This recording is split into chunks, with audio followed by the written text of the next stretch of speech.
At the end of every 7 years thou shalt make a release. And this is the manner of the release. Every creditor that lendeth aught unto his neighbor shall release it. He shall not exact it of his neighbor or of his brother, because it is called the Lord's release.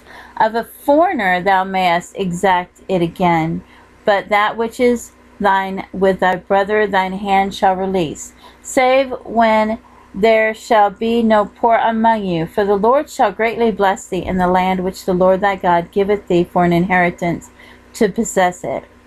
Only if thou carefully hearken unto the voice of the Lord thy God, to observe to do all these commandments which I command thee this day. For the Lord thy God blesseth thee, as he promised thee, and thou shalt lend unto many nations, but thou shalt not borrow.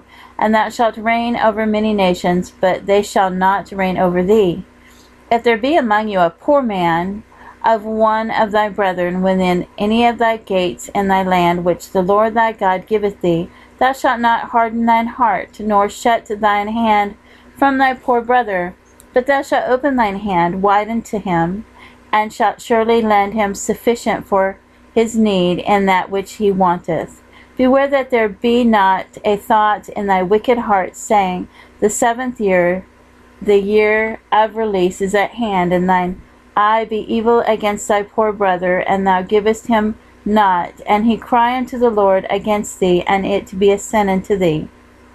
Thou shalt surely give him, and thine heart shall not be grieved when thou givest unto him, because that for this thing the Lord thy God shall bless thee in all thy works, and in all that thou puttest thine hand unto. For the poor shall never cease out of the land. Therefore I command thee, saying, thou shalt open thy hand wide unto thy brother, to thy poor, and to thy needy in thy land. And if thy brother, an Hebrew man or an Hebrew woman, be sold unto thee, and serve thee 6 years, then in the 7th year thou shalt let him go free from thee. And when thou sendest him out free from thee, thou shalt not let him go away empty. Thou shalt furnish him liberally out of thy flock, and out of thy floor, and out of thy winepress of that wherewith the Lord thy God hath blessed thee, thou shalt give unto him. And thou shalt remember that thou wast a bondman in the land of Egypt, and the Lord thy God redeemed thee. Therefore I command thee this thing today. And it shall be, if he say unto thee, I will not go away from thee, because he loveth thee and thine house, because he is well with thee, then thou shalt take an awl, and thrust it through his ear unto the door, and he shall be thy servant forever. And also unto thy maidservant thou shalt do likewise.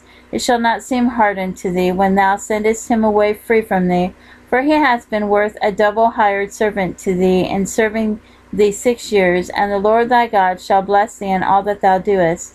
All the firstling males that come of thy herd and of thy flock thou shalt sanctify unto the Lord thy God. Thou shalt do no work with the firstling of thy bullock, nor shear the firstling of thy sheep. Thou shalt eat it before the Lord thy God year by year, in the place which the Lord shall choose, thou and thy household.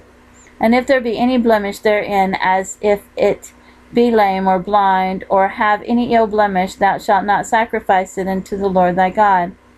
Thou shalt eat it within thy gates. The unclean and the clean person shall eat it alike, as the roebuck and as the hart. Only thou shalt not eat the blood thereof. Thou shalt pour it upon the ground as water.